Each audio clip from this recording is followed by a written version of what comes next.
வணக்கம் மக்களே, உங்களை அனைவரையும் என் யூடியூப் சேனலுக்கு வரவேற்கிறேன். கதிரவன் உதிக்காத பொழுதே சூர்யா பள்ளியில் செல்லத் தயாராகும். அவள் உடுத்திய சட்டையும் பட்டாணி பச்சை கலரின் லெஹங்காவும் மிக அழகாக இருக்கும். பள்ளிக்கு செல்வதற்குள் அவள் தோட்டத்தில் பூச்செடிகளை பரிசோதிக்கின்றாள். பறவைகளின் கீச்சுகளையும் பூமியின் மணத்தையும் ரசிக்கின்றாள். பள்ளியில் அவள் நட்சத்திர மாணவி, எல்லா போட்டிகளிலும் பங்கேற்று வெல்லும். அவள் தமிழ் ஆசிரியர் திவாகரனுடன் பல கதைகளை பகிர்ந்து மகிழ்வாள். மதிய வேளையில் தோழிகளுடன் மரத்தடியில் அமர்ந்து தின்றுவிடும். சத்தமில்லாமல் பரிசோதனைகளைச் செய்யும் விளையாட்டு அவளின் பிடித்த ஒன்று. பாடசாலை முடிந்து வீடு திரும்பும்போது பக்கத்து வீட்டு பாட்டியை சந்திப்பாள். பாட்டி அவளுக்கு பழைய கதைகளைச் சொல்வார். மாலையில் சூர்யாவின் வேடிக்கைகள் தொடங்கும். தெருவில் குழந்தைகளுடன் சேவலாட்டம் ஆடுவாள். மழை பெய்தால் குளித்தபடியே பானையில் நீரை சேமிக்கும். தோட்டத்தில் பல பழங்களை பறித்து பசிக்கு போகும். அவளுடைய நாய்க்குட்டி காபியை கொண்டு ஓடும்போது சிரித்தபடி உற்சாகமாக விரைவது வழக்கம். மாலைக்கு சூரியனை அனுப்பி வைக்கும் போது அவள் வீட்டின் முற்றத்தில் அமர்ந்து அழகிய சூரிய அஸ்தமனத்தை ரசிக்கின்றாள்.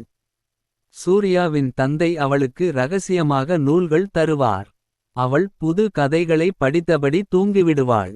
விடியலில் பறவைகளின் கீச்சும் புதிய நம்பிக்கையுடன் அவள் எழுந்திருப்பாள். இந்த சின்ன சின்ன அனுபவங்கள் அவளின் வாழ்க்கைக்கு நிறைவாக இருந்தன.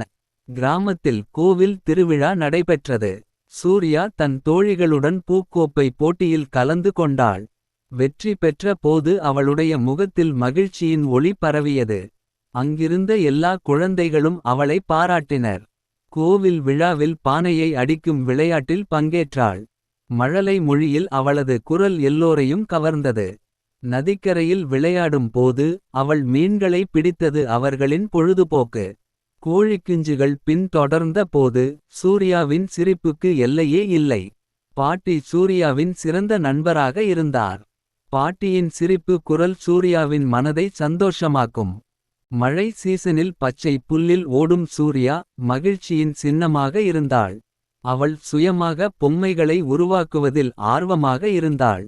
தெருவின் மரங்களில் ஏறி பழங்களை பறிப்பது அவளின் அன்றாட செயல்பாடு. மொட்டை மாடியில் அமர்ந்து பறவைகளை எண்ணுவதும் அவளுக்கு பிடித்த விஷயம். பள்ளி விடுமுறையில் அவள் அம்மாவுக்கு சமையலுக்கு உதவி செய்வாள். அவள் அப்பாவின் நூலகத்தில் மழலை கதைகளை தேடிக்கொண்டிருந்தாள். ஊரில் திருவிழா நடந்தபோது சூர்யா மிதக்கும் பொம்மைகளை வாங்கினாள். பள்ளி விழாவில் அவளது நடனம் அனைவரையும் கவர்ந்தது. நண்பர்களுடன் பொழுதை கழிக்கும் அவள் வாழ்க்கையின் சிறப்பை அனுபவிக்கிறாள்.